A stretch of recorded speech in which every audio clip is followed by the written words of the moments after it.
A girl pretended to be the girlfriend of a billionaire CEO, but unexpectedly, the marriage certificate they signed at the proposal scene turned out to be legally binding. The two ended up mysteriously married. After the CEO handled his affairs, he wanted to get rid of their marital status, so he booked tickets for a divorce trip. However, the day before their departure, the girl discovered she was pregnant. She walked out of the bathroom in panic, and as soon as she emerged, she couldn't stop throwing up. This was coincidentally caught on camera by a girl who was live streaming, who thought the girl had food poisoning from eating something at the restaurant. She got excited about exposing this incident. However, the restaurant owner, worried about his business reputation, immediately started fighting for the live streaming phone. In the struggle, they accidentally knocked over the girl's backpack, revealing pregnancy test results that let everyone know the girl was pregnant. The panicked girl quickly fled the scene. Unexpectedly, the next morning, her vomiting scene had been turned into memes and trending on social media. On the way to the airport, the girl wanted to tell the CEO about her pregnancy but ultimately couldn't bring herself to say it. She planned to end things this way. However, just then, the CEO received a call from his secretary, who told him there was a major crisis at the company and his grandmother wanted him to return immediately.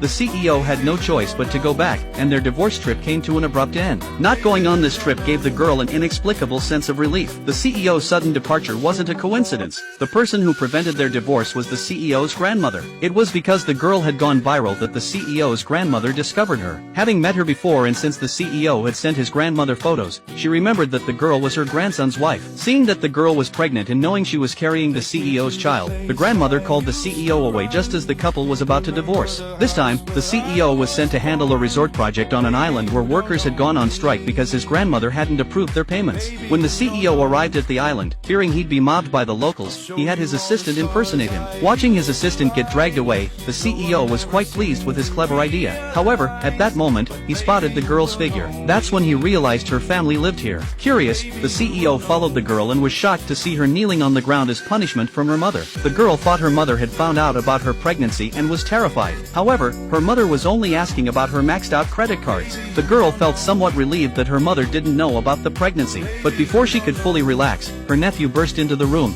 telling her mother that something major had happened. The girl was pregnant. This stunned the kneeling girl, as the secret she had just tried to hide had been discovered. Hearing this, her mother became even more furious and grabbed a whip, ready to beat the girl. Just then, the CEO walked over and told them the child was his. This shocked the mother even more. She immediately grabbed the CEO and called his grandmother, demanding that his family take responsibility. The CEO's grandmother was very cooperative, even telling the girl's mother that they would accept any demands and would send people over immediately to arrange a wedding within a week. Although the CEO's grandmother had agreed, that night the CEO was still locked in a storage room. The kind-hearted girl brought him a blanket, but the CEO told her he didn't like children. This made the girl mistakenly believe that the CEO wouldn't accept her child. So the next day, the CEO discovered that the girl had left a note saying she was going to the hospital and had disappeared.